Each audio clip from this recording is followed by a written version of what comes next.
Police in St. Louis arrested dozens of people overnight during new street protests that turned violent. Demonstrators marched for the third day over the acquittal of a white police officer in the shooting death of an African-American man. Tracey Leong explains the chaotic scene. The demonstrations began peacefully but took a dramatic turn overnight, with protesters turning to violence and damaging property the past 3 nights. Overnight in St. Louis, tensions between the police department and protesters escalated into violent confrontation. Hundreds of officers outfitted in riot gear, patrolling alongside armored vehicles, filled the streets opposite demonstrators. Video appears to show police pepper spraying protesters while on the ground. We're in control. This is our city, and we're going to protect it.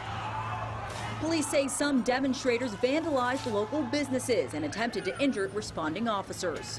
Some criminals assaulted law enforcement officers and threw chemicals and rocks at them. There were numerous instances of property damage in a concentrated area, which included broken windows, flower pots smashed, trash cans overturned. The violence playing out on the streets of St. Louis is in reaction to Friday's acquittal of former cop Jason Stockley, who was charged with killing Anthony Lamar Smith in 2011. Stockley believes Smith was an armed drug dealer running from police. The prosecution says Stockley planted a gun in Smith's car after shooting him 5 times.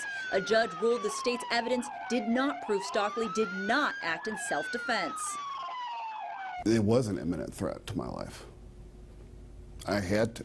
After his acquittal, Stockley told the St. Louis Post-Dispatch that the shooting was reactionary. It feels like a burden is lifted, but the burden of having to kill someone never really lifts. Police have arrested at least 80 people in connection to the violent protests. I'm Tracey Leong, WJZ Eyewitness News. A strong police presence remains on the ground in St. Louis as the demonstrators took to the streets this morning.